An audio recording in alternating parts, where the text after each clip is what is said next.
kembali lagi dengan saya. Jadi di video kali ini kita akan mengulas mengenai sebuah artikel. Kali ini artikelnya berjudul Pengaruh Corporate Social Performance Business Strategy Blockchain Corporate Sustainability terhadap Economic Performance. Mari kita simak selanjutnya. Yang pertama akan kita bahas adalah mengenai apa yang menjadi motivasi atau isu research gap atau fenomena yang terjadi sehingga memicu adanya penelitian ini. Oke, mari kita ulas mulai dari yang isunya ya. Jadi motivasi atau isu dari penelitian ini itu dalam era perekonomian pasar seperti sekarang ini, persaingan bisnis di Indonesia itu telah mengalami kemajuan yang sangat pesat. Maka dari itu dengan bertambahnya jumlah perusahaan dalam negeri maupun luar negeri, itu membuat persaingan dalam dunia bisnis menjadi lebih ketat dari sebelumnya. Nah, untuk fenomenanya itu adalah gini. Jadi, salah satu dibentuknya masyarakat ekonomi ASEAN atau MIE merupakan tonggak bagi penerapan realisasi ASEAN sebagai pasar dan basis produksi tunggal, yaitu single market dan production base. Nah, yang ini bertujuan untuk meningkatkan stabilitas perekonomian di kawasan ASEAN gitu. Nah, untuk research gap-nya sendiri itu yang pertama adalah corporate social performance itu tidak terbukti mempengaruhi atau tidak berpengaruh signifikan terhadap economic performance. Nah, yang kedua, strategi bisnis itu terbukti berpengaruh terhadap economic performance. Nah, untuk yang ketiga, hasil penelitian itu diharapkan adanya perkembangan lebih lanjut dalam proses registrasi transaksi yang menjadi kepercayaan yang masih lemah. Nah, yang terakhir adalah corporate sustainability ini memiliki hubungan signifikan terhadap economic performance. Di sini saya tidak ada kritik dalam poin ini karena menurut saya ini peneliti udah cukup jelas dalam menjelaskan motivasi atau isu research gap juga fenomena dengan baik. Jadi sudah dipampangkan dengan jelas dan ditulis dengan jelas. Jadi ketika kita membaca sudah jelas yang mana. Nah, yang selanjutnya akan kita bahas adalah mengenai artikel-artikel utama dalam penelitian ini. Jadi artikel pertama itu mengenai economic performance, itu menggunakan Putu, Kusuma, dan Lestari pada tahun 2014. Sebenarnya untuk isi artikelnya atau poin dari artikelnya dapat dilihat sendiri di layar karena udah saya kan di layar agar kita lebih mengetahuinya. Di sini saya akan menjelaskan bahwa si economic performance itu ternyata menggunakan artikel siapa. Nah, untuk yang corporate social performance itu penulis menggunakan artikel dari Wood pada tahun 1991. Untuk bisnis strateginya pun dia menggunakan Sule dan Saifullah pada tahun 2017. Untuk blockchain, definisi dari blockchain itu dia menggunakan artikel atau penjelasan dari Wijaya dan Darmawan yang diterbitkan tahun 2017. Nah, untuk corporate sustainability dia menggunakan artikel dari Development International Institute of Sustainable Development yang ditulis atau dijelaskan oleh Delotte dan Touche, di mana artikelnya itu diterbitkan di tahun 1992. Di sini saya tidak memiliki kritik juga terhadap peneliti karena peneliti itu sudah cukup menjelaskan artikel-artikel yang menjadi referensi dalam penelitian ini. Jadi selain dia menjelaskan definisi dari kata-kata, dari istilah atau kata-kata yang ia gunakan, dia juga menjelaskan dia mengambil definisinya itu dari artikel mana, dari siapa yang menulis, dan kapan diterbitkannya. Selanjutnya kita akan membahas mengenai novelty. Jadi apa sih yang menjadi kebaruan atau novelty dari penelitian ini? Jadi gini, adanya sebuah hubungan antara corporate social performance pada kinerja ekonomi yang apabila perusahaan itu telah mengungkapkan corporate social performance dalam laporan tahunan perusahaan atau juga melalui media informasi yang akan diterima perusahaan, yaitu membuat citra perusahaan itu baik di hadapan investor ataupun masyarakat. Jadi apabila perusahaan itu belum menerapkan sistem teknologi blockchain, maka kemungkinan akan menurunkan integritas laporan keuangan dan menurunkan kepercayaan investor untuk menanamkan modalnya di perusahaan. Nah, di sini saya memiliki kritik kritik bahwa peneliti itu tidak menjelaskan secara jelas apa novelty dari dari penelitiannya. Novelty ini hanya tersirat secara implisit. Jadi di sini reviewer mencari sendiri novelty-nya. Jadi gini, novelty yang saya sajikan sebelumnya itu merupakan hasil telaah dari reviewer di bagian kesimpulan dari penelitian ini. Selanjutnya kita beralih ke rumusan masalah. Jadi rumusan masalah yang pertama adalah apakah corporate social performance mempengaruhi economic performance. Yang kedua adalah apakah business strategy mempengaruhi economic performance. Yang ketiga adalah apakah blockchain mempengaruhi economic performance. Dan yang keempat atau terakhir adalah apakah corporate sustainability mempengaruhi economic performance. Nah, jadi di sini saya tidak memiliki atau reviewer tidak memiliki poin untuk ini, untuk di sini, karena menurut saya peneliti sudah secara jelas menjelaskan rumusan masalahnya. Bahkan peneliti sudah membuatkan bab tersendiri, bukan bab tersendiri tapi subbab tersendiri mengenai rumusan masalahnya dan menjelaskan satu persatu apa itu rumusan masalahnya. Jadi tidak menumpang pada hipotesis. Nah, yang selanjutnya adalah mengenai tujuan. Di sini tujuan penelitian itu berhubungan dengan rumusan masalah. Jadi tujuan penelitian itu ada 4 sesuai dengan rumusan masalahnya. Yang pertama adalah untuk mengetahui pengaruh corporate social performance terhadap economic performance. Yang kedua untuk mengetahui pengaruh bisnis strategi terhadap economic performance. Yang ketiga untuk mengetahui pengaruh blockchain terhadap economic performance. Dan yang terakhir adalah untuk mengetahui corporate sustainability terhadap economic performance. Jadi dalam poin ini tidak ada kritik karena peneliti sudah cukup jelas dalam menjelaskan tujuan penelitiannya. Jadi udah dibikinin subbabnya tersendiri. Selanjutnya, apa sih kontribusi dari penelitian ini? Jadi kontribusi penelitian ini itu menjelaskan hubungan antara corporate social performance, business strategy, blockchain, dan corporate sustainability terhadap economic performance. Nah, yang kedua adalah memberikan pemahaman bahwa kinerja ekonomi perusahaan itu dipengaruhi beberapa faktor dan menjadikan penilaian investor untuk melihat kondisi keuangan di suatu perusahaan. Jadi untuk menentukan apakah mereka perlu untuk, maksudnya ada peluang untuk investasi atau tidak, dan apakah akan ada peluang untuk perkembangan atau tidak. Nah, di sini sayangnya peneliti itu belum menjelaskan secara spesifik terkait kontribusi penelitian. Peneliti itu hanya menuliskan secara implisit mengenai kontribusi dari penelitian ini.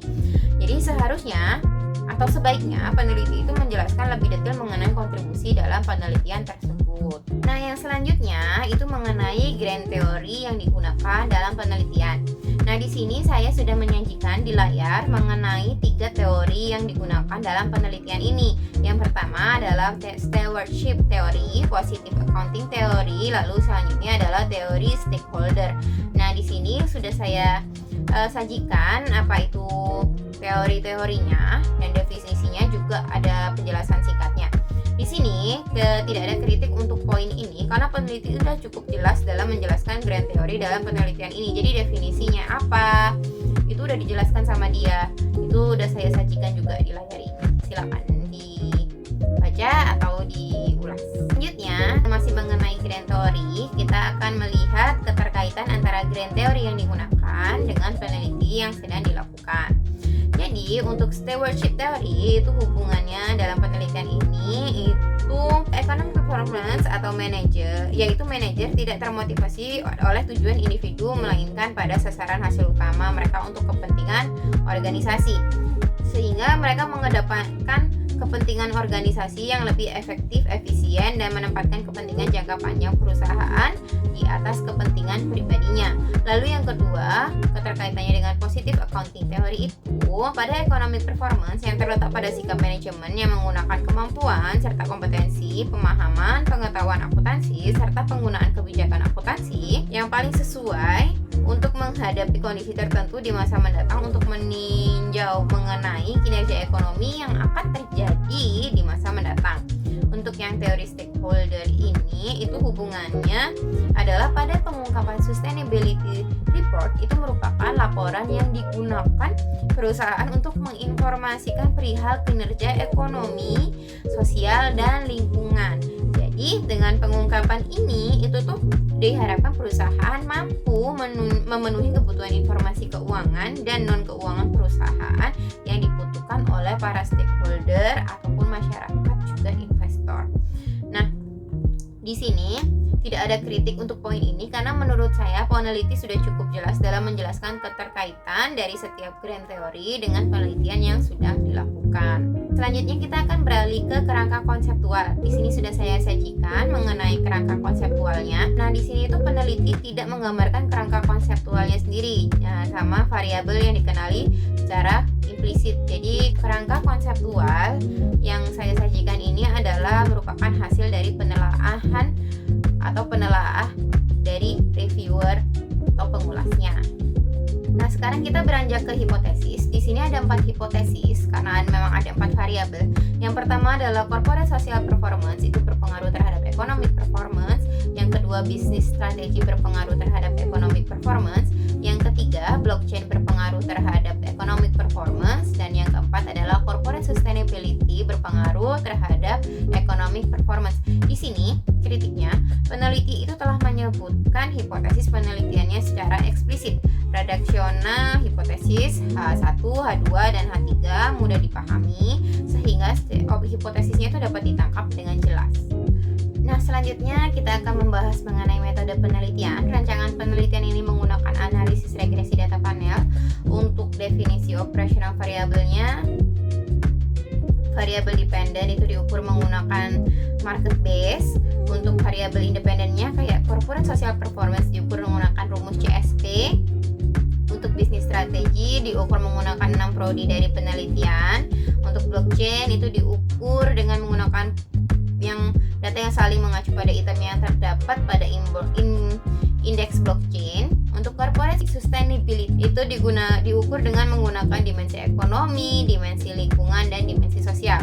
Untuk teknik penarikan sampelnya itu menggunakan non-probability sampling dengan metode purposive sampling.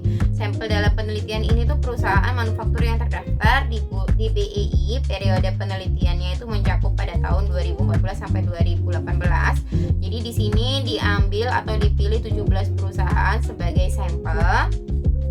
Lalu untuk jenis datanya itu menggunakan metode dokumentasi berupa data atau laporan keuangan, laporan tahunan, dan laporan keberlanjutan yang diperoleh dari Bursa Efek Indonesia. Untuk uji kelayakan modelnya menggunakan analisis regresi data panel dan model yang cocok digunakan yaitu FEM atau Fixed Effect Model. Untuk metode analisis datanya menggunakan uji kelayakan model, uji asumsi klasik, dan uji hipotesis. Jadi untuk poin ini saya tidak memiliki kritik apapun untuk peneliti karena di sini peneliti sudah menjelaskan dengan secara jelas metode-metode penelitian apa yang dia gunakan. Untuk persamaan regresi yang digunakan untuk dalam pengujian hipotesis penelitian ini sudah saya sajikan di samping atau di layar di background bagaimana model persamaan regresi data panelnya. Nah, jadi di sini tuh peneliti menurut saya udah menampilkan persamaan regresi data panel dalam penelitiannya, tetapi sayangnya persamaan regresi tersebut tidak dijelaskan secara eksplisit. Pembahasan hasil penelitian di sini sudah saya sajikan mengenai statistik deskriptifnya. Ini tabelnya seperti apa. Jadi menurut saya ini peneliti sudah menampilkan data tabel statistik deskriptif dan peneliti pun sudah menjelaskan secara eksplisit dalam penelitiannya ini. Untuk hasil uji kelayakan modelnya juga udah saya sajikan di sini, bisa dibaca sendiri. Di sini itu berdasarkan pengujian terhadap ketiga model regresi data panel disimpulkan bahwa ternyata model Fixed Effect Model atau FEM dalam regresi data panel itu digunakan lebih lanjut dalam mengestimasi pengaruh corporate social performance, bisnis strategi, blockchain, dan corporate sustainability terhadap economic performance pada perusahaan manufaktur yang terdaftar di BEI pada tahun 2014 sampai 2018. Jadi di sini juga nggak ada kritik kepada peneliti karena di sini kan uji kelayakan modelnya udah jelas nih, dia udah pakai uji cow, dia bahkan menjelaskan CEM sama FEM itu lebih cocok mana yang digunakan, yaitu ternyata keluarnya kan FEM. Untuk uji Hausmann juga udah dijelaskan sama dia, udah ditulisin juga.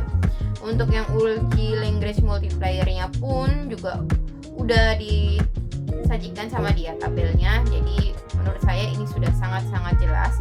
Nah, untuk yang selanjutnya adalah uji hipotesis, di mana juga udah saya tunjukkan juga di background atau di layar. Jadi berdasarkan hasil perhitungan itu menggunakan Ifuse 9.0 dapat dilihat bahwa dari keempat variabel hanya variabel bisnis strategi saja yang berpengaruh terhadap economic performance. Jadi di sini juga nggak ada kritik untuk poin ini karena peneliti itu udah cukup jelas dalam menampilkan dan menjelaskan hasil uji hipotesisnya. Nah, yang terakhir ini itu saya akan membahas mengenai simpulan, keterbatasan dan implikasi dari penelitian ini. Jadi di sini udah saya sajikan juga kesimpulannya. Intinya variabel corporate social performance itu tidak memiliki pengaruh terhadap economic performance. Nah, kalau yang bisnis strategi ini memiliki pengaruh terhadap economic performance. Blockchain itu tidak memiliki pengaruh terhadap economic performance, dan corporate sustainability itu juga tidak memiliki pengaruh terhadap terhadap economic performance. Jadi pada intinya dalam penelitian ini tuh hasilnya hanya bisnis strategi saja yang berpengaruh terhadap economic performance. Nah, di sini nggak ada kritik juga untuk poin ini karena peneliti itu udah cukup jelas dalam menjelaskan kesimpulan dalam penelitiannya. Nah, yang selanjutnya itu adalah mengenai keterbatasan. Jadi menurut saya itu di sini ada 4 keterbatasan, juga udah saya sajikan di sini. Di sini tuh nggak ada kritik juga karena pada poin ini peneliti itu udah cukup jelas dalam menjelaskan keterbatasan dalam penelitian ini. Jadi kita nggak perlu menerka-nerka apa itu keterbatasannya karena dia memang secara gamblang atau secara eksplisit menjelaskan dan menuliskan keterbatasan yang